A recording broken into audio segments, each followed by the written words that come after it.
मार मृत्यु पर शव आपणईले नाही पुओ कि झील 5 घंटार ऊर्ध्व हेब स्त्रीर मृतदेह को जगी बसी स्वामी हेले मानविकता देखाइले स्थानीय युवक माने दीर्घ 9 घंटा पर गतकाली राति हेला शव सत्कार कप्तिपदा बजार निकटरे देखा मिली एभली अभावनीय घटना। विश्वनाथ मुर्मू स्त्री सीता मुर्मू मृत्यु पर मृतदेह पुओ झील आपणईले नाही शव को धरी अंतिम संस्कार पर जगी बसी विश्वनाथ प्राय 9 घंटा पर्यंत पड़ा मृतदेह एका किभली अंतिम संस्कार करेंगे से चिंतार स्त्रीर मृतदेह को ट्रली रे रखी से बसी रही पुओ झील पर करदेवा पर स्थानीय युवक माने आसी शेष व्यवच्छेदर 9 घंटा पर अंतिम संस्कार करथिले। सोनपोल निकट रे जेसीबी सहायता गात खोली अंतिम संस्कार करा जायछे। बापा माँ पिला जन्म कर सत किंतु तांकर शेष समय पिला छुआ सांगरे छिड़ा हबार अच्छे सहित छिड़ा हबार अच्छे शेष कर्म भी करार अच्छे कहीं यह हूँ पुण्य कर्म तेणु जितेबाला आम देखिलु तार किसी है ना तेणु आम समस्ते भाई मिलमिशिकी शेष कृत्य ये आम प्रत्यय रथांडे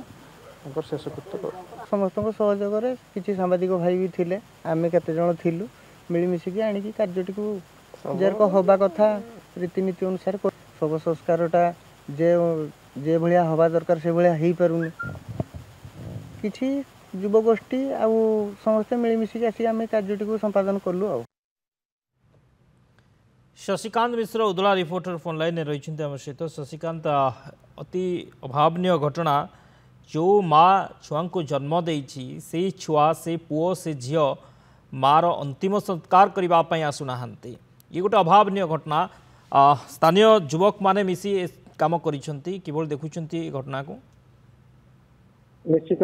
देखिए सत्य गोटे निंदनीय घटना आम भी कहीपर कारण जो बापा माँ प्रकृति में पिला जन्म दे था बढ़ई था भविष्य से गोटे आशा रखी था जीवन तमाम से पोषंतु न पोषंतु टे निया देवे तेणु जदि आम देखिपर बर्तमान सीता मुर्मू घटना संपूर्ण भाव में अलग हो जाए कारण सीता मुर्मू सामान्य भूल था परिवार लोक पुओ झील जो मैंने अभियोग कर सीता मुर्मू देह खराब होता उदला हस्पिटाल आनी उदला हस्पिटाल डॉक्टर मृत बोली घोषणा करते शव व्यवच्छेद पर ढीपा साई स्थित जो पुओ झील रोचे से जगह को शव जाइए तेज शव जो आम्बुलांस थ्रो पहुंची से परिवार लोक मना कर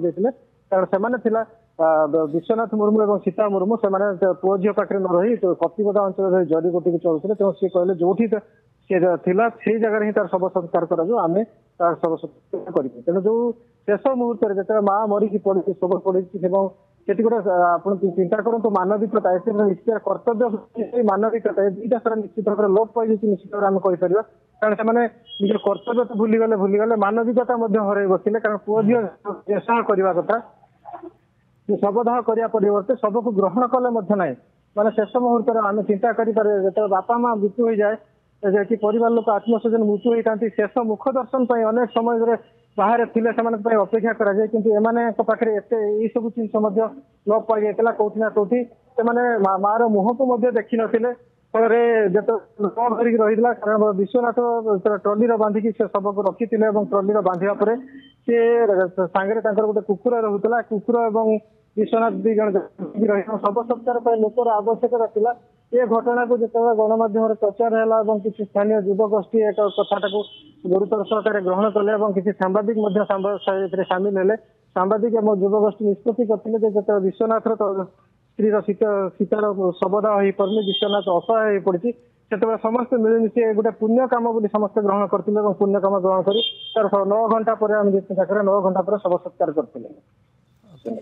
बहुत बहुत धन्यवाद।